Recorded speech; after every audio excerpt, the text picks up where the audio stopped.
It is now my honor and my privilege to introduce the keynote speaker, our commencement speaker for today, Mr. Roland Martin. I think some of you already got to know him on the way in, as he was greeting our graduates as they were processing into the stadium. I think we're in for a real treat today. Ladies and gentlemen, we are very privileged today to be able to hear from Mr. Roland Martin, host and managing editor of #Roland Martin Unfiltered, acclaimed journalists, influencers from multiple U.S. presidents to the top athletes and entertainers in Hollywood. He is currently the host and managing editor of the #Roland Martin Unfiltered, I'm here, Doc. the first daily online show in history focused on news and analysis of politics, entertainment and sports, and culture from an explicitly African-American perspective.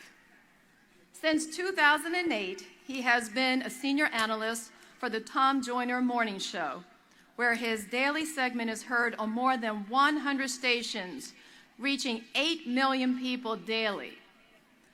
Mr. Martin spent 6 years as a CNN contributor, appearing on numerous shows, earning accolades near and far for his no-holds-barred honesty, conviction, and perspective on various issues. In 2009, CNN awarded the Peabody Award for its outstanding 2008 election coverage, of which Mr. Martin was a member of the best political team on television. He is the author of 3 books, including the first, President Barack Obama's Road to the White House, as originally reported by Roland S. Martin. And he has contributed to several other books. He is a 4-time NAACP Image Award winner, including being named Best Host for the last 2 years. He has been named 4 times by Ebony magazine as one of the 150 most influential African Americans and has been named several times to the Root 100, its annual list of influential African Americans. When Jet magazine readers voted in 2012 for Who is King of the Hill, in terms of who they turned to on issues of African American concerns, Mr. Martin came out on top. He has always been named the country's #1 black pundit by News1.com and one of the top 50 political pundits by the Daily Telegraph in the United Kingdom. In his career, Mr. Martin has been showered with more than 30 awards for journalistic excellence, including being named the Journalist of the Year 2013 by the National Association of Black Journalists, NABJ, for his extensive focus on voter suppression and other issues of concern to African Americans during the 2012 elections. He was also awarded the NABJ President's Award for his work in multimedia platforms and was inducted into the Texas A&M University Journalism Hall of Honor. Martin is a life member of NABJ and Alpha Phi Alpha Fraternity, Inc. Oh,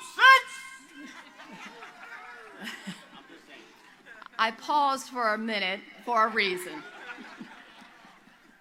He is a proud graduate of Texas A&M, where he earned a Bachelor's of Science degree in journalism. He has been awarded honorary degree from Florida Memorial University, University of Maryland University College, Lemoyne Owen College, Lane College, and South Carolina State University. Please join me in welcoming Mr. Roland Martin.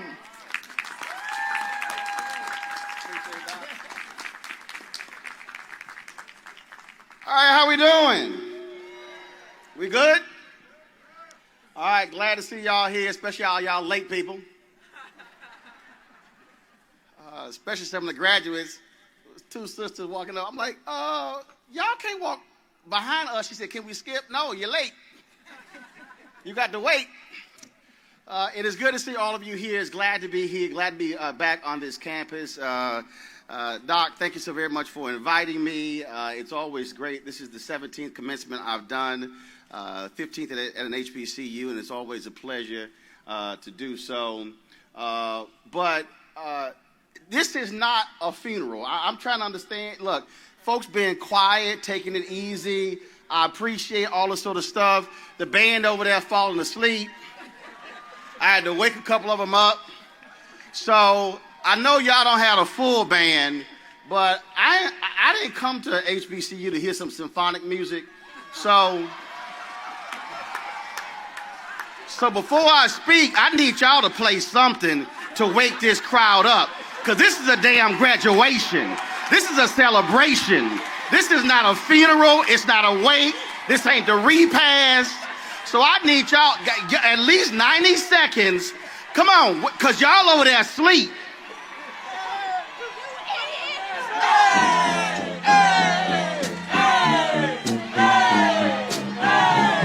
Hey, y'all graduated. Y'all can go ahead and turn it out. Oh, not a band to wait.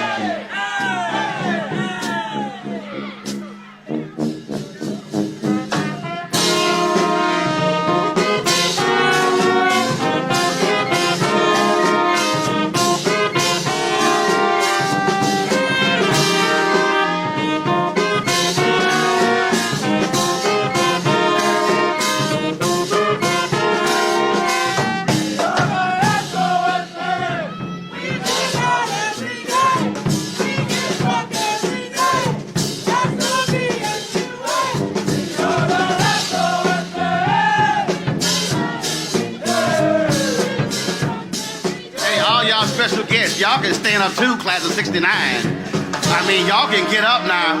I see y'all, come on. It's y'all graduation too. Hey, faculty, I need y'all to get the hell up too. Y'all too calm.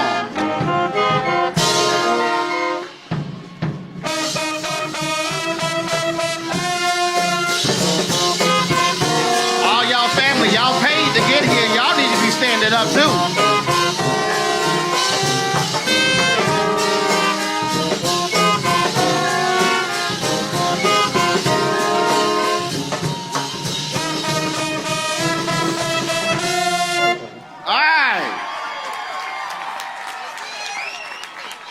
Now it's time to start a black graduation. Because if y'all continued, I was going to take my phone to the doggone DJ and like, you got to put on Before I Let Go or something. So now y'all got graduation back on campus. Again, I was in a symphonic band. That's cute, but that's fine. But next time I had a choir come out here and sing a doggone black gospel song. They let y'all off the hook only singing one verse and lift every voice and sing. Now brother can talk. But before I do this here, we are at a, let me pull this up. We are at a black school. Let me find this here. Is Aaliyah McCants here? She graduated. Aaliyah McCants. Aaliyah McCants, you graduating. Stand up, Aaliyah McCants. Is Aaliyah here? Aaliyah, is that her? She standing up? All right, Aaliyah. Your aunt, Taylor Thomas, said she had to work. She couldn't be here. So she sent me a text. She said, you graduate with a degree in social work with honors. Y'all know black people will ask for a shout out. So tell your aunt, she's like, my niece graduated. All right, fine, I'll shout your niece out. So anybody else got my cell phone, don't be texting me. That's the last shout out we're going to do for the rest of the day. Last one, the class of 69, congratulations. My advice next time, don't have an Omega up here talking trash to me before I talk. Because I'm going to call that little youth group out. See, I told you I was going to talk about you. Again, glad to see all of you here. It is a great day. This tassel's getting on my nerves, so we're going to just stop that right now. Can you keep up? You trying to figure out, I don't know how we invited this crazy black man. He lost his mind. I don't know what he doing. He need to go ahead and hurry with this doggone speech so we can hand his degrees out. You keeping up. All right, just checking. All right, let's get this thing started. Anytime you are speaking in front of this many black people, you have to tag your text. Now, the person next to you has no idea what tag your text means. That must mean they're one of these new generation Negroes who don't go to church. So hit them on the elbow and say, tag your text means, this is the title of what he's about to talk about. So just in case a lot of y'all forget this day, and trust me, I have no idea who spoke at my graduation. I don't know who the person was, what they said, but I can guarantee you, y'all ain't gonna forget me. Title of this is called, It's Your Time Now. So turn to the person to your left and say, it's your time now. All right, turn to your right, the other right. All right, turn to the person behind you and say, and point to them, it's your time now. Now I want you to talk to yourself, say it, me, it's your time now. A few weeks ago, I called Bernard Shaw, who is the anchor emeritus for CNN. And I wanted to get Bernard Shaw's permission to post a video or some remarks that he made in 2007 when he received the Lifetime Achievement Award from the National Association of Black Journalists. And I wanted him to do that because I'm on the board of directors for the third time of the National Association of Black Journalists, and we called out CNN for having no black executive producers, no black vice presidents, no black senior vice presidents, no black executive vice presidents, no black direct reports to their CEO, Jeff Zucker. And he made some remarks where he checked white men by saying, your time is almost up, when he accepted his speech. And when I called him, Bernard said, Roland, every generation of black people, every generation has had to fight for what was right and to create change. It's your time now. If you think about all the folks who made this day possible, if you think about the folks who created this institution, the folks who have come through here, it was all done for this day. It was all done for May 17, 2019, the 65th anniversary of Brown versus Board of Education. It was all done to ensure that when you look at this class of African Americans, but also you have folks of Middle Eastern descent, folks here who are white, Latino, or who are Asian, it was all about ensuring that you had a shot at a future that they did not have. In fact, there are some people who are in the stands today who are here to celebrate you, who wish there was a day when they could have sat on a field in a cap and gown and be able to move the tassel, but because of circumstances and finances, they were unable to do so. But they said, but one thing is clear, you will walk across that stage, you will get that degree, no matter what it costs. And I say that because there are a whole lot of us who somehow think that we got here all by ourselves, when in reality, there were folks who we don't even know, who go back multiple generations, who were doing what was necessary to ensure this day would be possible. Which means that every single one of us, no matter what our background is, no matter where we're from, we owe it to the next generation and the following generation and the following generation to ensure that 30 and 40, 50 years from now, you're able to come back and celebrate your 50th graduation, and the institution is still here, still thriving, still educating, which means you cannot walk off this campus today for the last time and say Bowie State, because you owe this university, you owe this state something more than just lip service. The next time folks here should not see you at homecoming celebrating football but not cutting a check to pay for academics.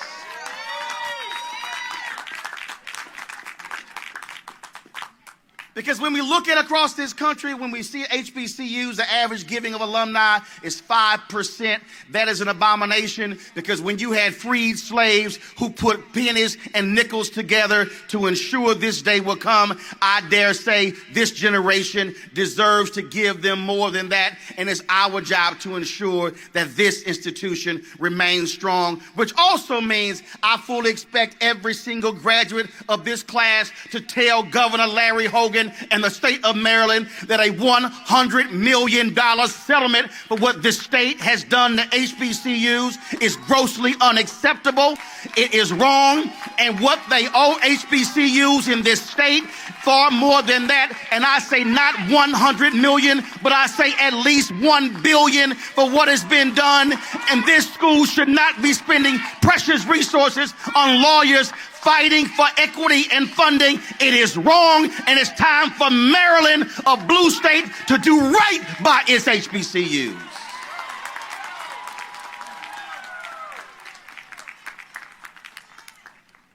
See, it's your time now to step up and assume your rightful place in leadership. Because what you do today affects what happens 24 years from now when America becomes a nation that is majority people of color. And the reason you are seeing what is happening in this country now with all these crazy folks with their red hats is because they are afraid of the future. In fact, they don't want to see a class that looks like this, where you have folks who are black and who are white and who are Muslim and who are Latino and who are Asian coming together, because there is fear of people of color taking leadership. 24 years from now, you will be in your mid-40s, and you will be in corporations, you will be in academia, and you will be in all these positions, and you will be the ones who will be in charge. And it's important for you to understand that you have been positioned at the right time in history for this moment. You are graduating in 2019, the year of return. It was 400 years ago when 20-odd Africans arrived in Virginia in 1619. And over this period, what we saw was 243 years of slavery. We saw the battle for the 13th and 14th and 15th Amendment, the Reconstruction Amendments. We saw, of course, the Great Compromise of 1877, which then ushered in Jim Crow, 92 years of slavery without shackles. The reality is, when you look at Emmett Till being killed August 28th, the almost called Montgomery bus boycott beginning December 1st, 1955, you begin to see what took place over the course of 13 years where Jim Crow was brought to his knees. It was because there were young people, there were HBCU students who left college campuses, who were willing to put their lives on the line to ensure there was freedom for their children's children. Many of them never saw the day. Many of them went to jails in Mississippi and Alabama. Some of them were beaten to a pulp. There was one story of one sister who was thrown into a prison with men, and she was savagely beaten, and when they took her out, her face was swollen, she was bleeding, and the only thing she could utter was one word: freedom. That generation understood that it was their time. That generation understood that their mothers and fathers and grandfathers had done all they can, and they understood that they could not stand pat and allow America to be the same country it was then. They understood that they had to step up and not make it about themselves. This is not about a new pair of Louboutins. It's not about what car you drive, a house you have. It's about whether or not you create a different world for your children's children. So what you do from this day forward is about lineage. It's about history. You can change your bloodlines based upon what you're about to do walking across this stage with that degree, which means that your children's children will think back and reflect, thank God I had a grandmother and a grandfather who had the audacity to think big and was willing to fight for what's right.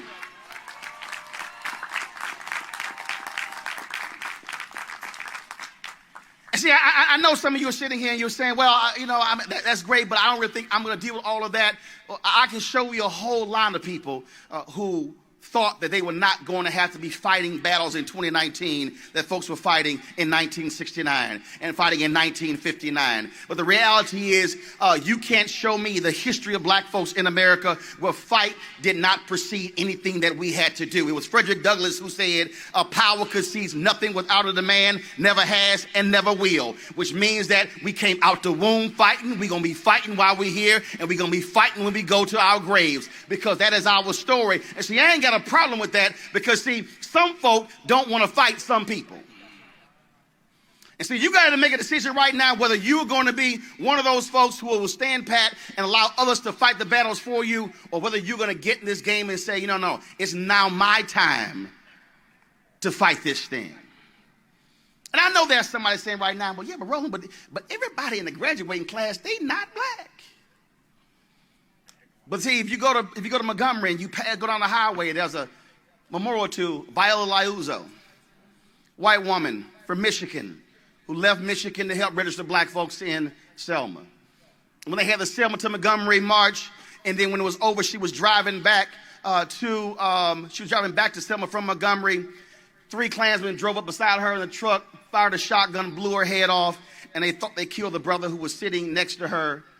And I had a chance to meet him, and I was in Selma this year, who lived to tell the story. That was a white woman in Michigan who did not have to go to Selma to register a single black person, but she said, if we want to make this nation a more perfect union, I cannot be a comfortable white woman in Michigan. I got to be able to put something in the game. You look at the HBCUs all across this state and all across this country, you are seeing an increasing number of students who are Muslim coming from other countries being educated at Bowie State and Morgan State and Texas Southern University. And when you see a nation that attacks individuals because of their faith, knowing full well that the folks in this nation who have done more harm in the past decade have been white, male, domestic terrorists who call themselves Christian, you cannot stand silently by, because that was a time when they denigrated black folks and called us terrorists. So don't you dare allow somebody to label all Muslims terrorists. You must be willing to stand up and fight for the very folks who are also willing to fight for you. It is your time now.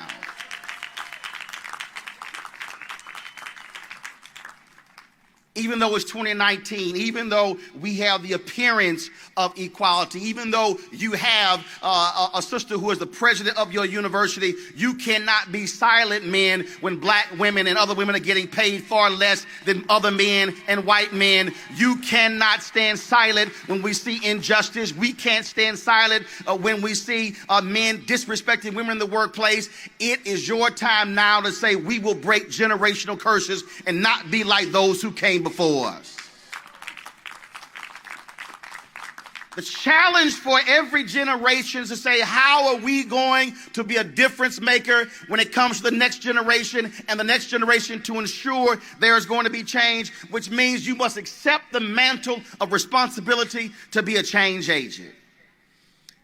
See, I understood it wasn't going to be popular when I chose to go after folks in media who refused to hire black folks in management.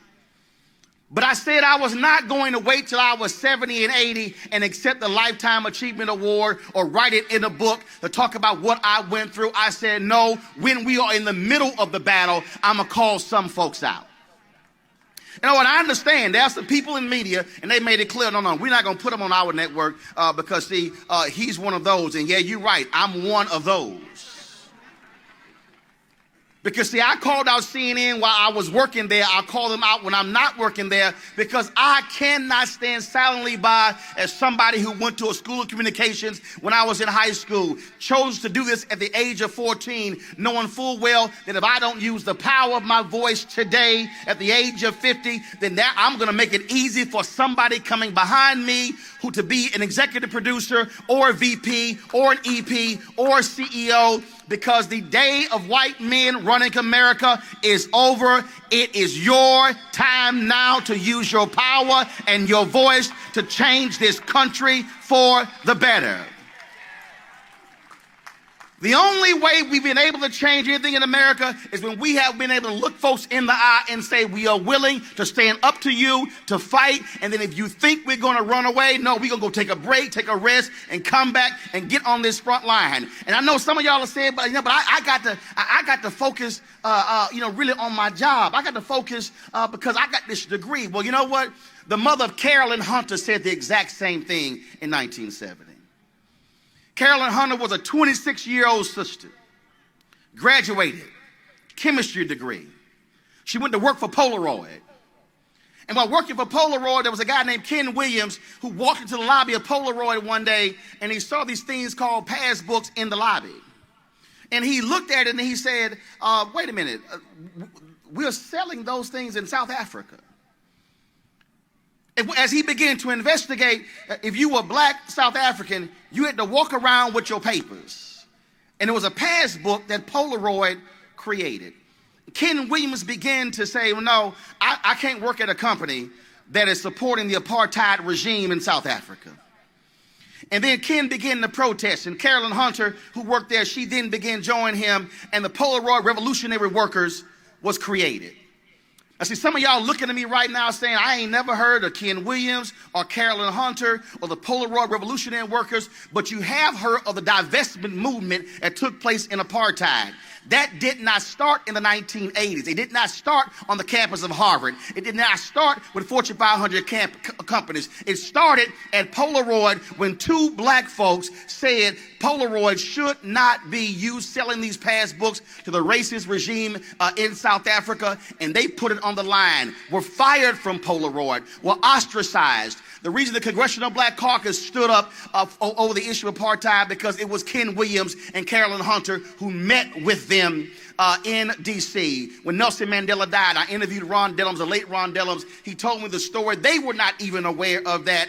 And the divestment of movement of apartheid started because Ken Williams and Carolyn Hunter chose to lead a revolution that took place over a period of 20 years. And that's how the divestment movement in South Africa took place. And that's how apartheid was brought to its knees because a 26-year-old recent college graduate, her mama told her, baby, you just graduated.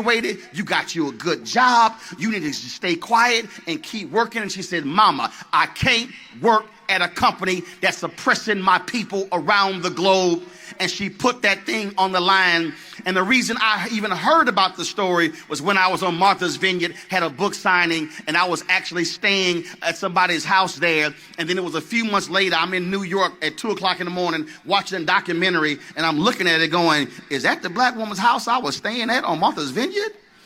Text her daughter, and she says, yes, that is my mama, because I knew her as Carolyn Williams, but she was Carolyn Hunter, because what I didn't realize, she later married Ken Williams and became Carolyn Williams, but it was a 26-year-old sister who put it on the line. It was Dr. King, who was 26 years old when they began the Montgomery Improvement Association and the boycotts. When you talk about John Lewis and Marion Barry, when you talk about all of those individuals, when you talk about Diane Nash, when you talk about the folks who put online, they were 18, 19, 20, 21, 22, 25. They could have easily graduated. They could have easily sat still, could have easily gotten them some nice, good jobs and focused on making some money. But they said, no, we have to do something to change America. And I say to the class of 2019, you must accept the same challenge and decide what is going to be your fight in 2019. Who are you going to challenge? Who are you going to confront? Who are you going to say enough is enough? And I say you must be willing to fight and put it on the line, because it will not be easy.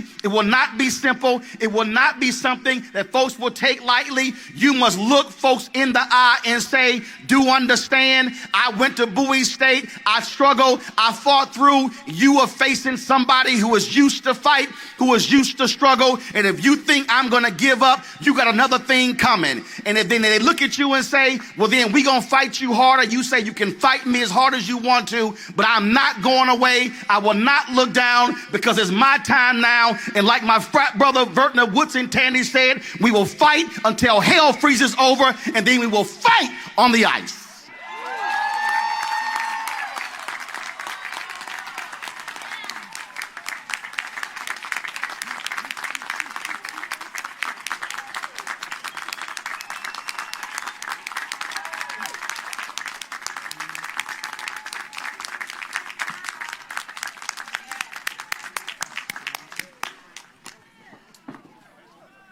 Wow.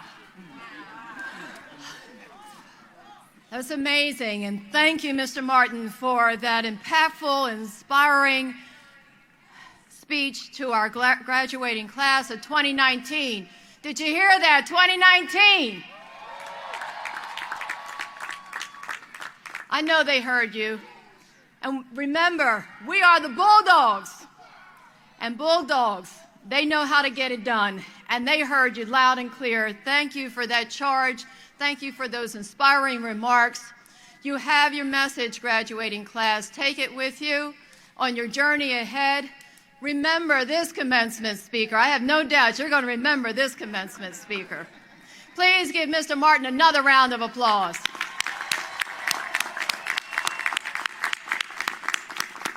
On behalf of Bowie State University, we have a small token of our appreciation for our commencement speaker, Mr. Roland Martin, for being here today, for inspiring the 2019 graduating class. Mr. Martin, if you would please join me at the podium. From our 2019 graduating class and all of Bowie State University, we bestow upon you this plaque in memory of this day. Please keep coming back. Welcome back to campus, and we look forward to seeing you a lot more. We want to see you out at homecomings, and whenever you so choose, you are always welcome at BSU. BSU? BSU! Appreciate it. Thank you.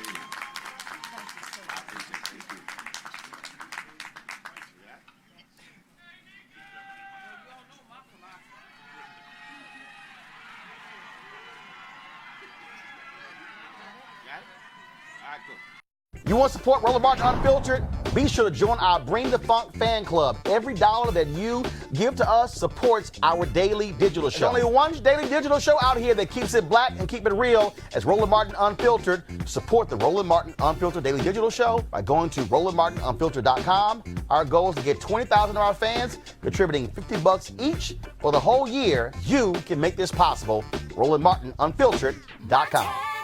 You want to check out Roland Martin Unfiltered? YouTube.com/Roland S. Martin. And subscribe to our YouTube channel. There's only one daily digital show out here that keeps it black and keep it real. It's Roland Martin Unfiltered. See that name right there? Roland Martin Unfiltered. Like, share, and subscribe to our YouTube channel. That's YouTube.com/Roland S. Martin. And don't forget to turn on your notifications so when we go live, you'll know it. Hey fam, want to check out Roland Martin Unfiltered? The blackest show on all of digital, cable, and broadcast. Check out our audio podcast. There's only one daily digital show out here that keeps it black and keep it real. It's Roland Martin Unfiltered. Press play. Martin.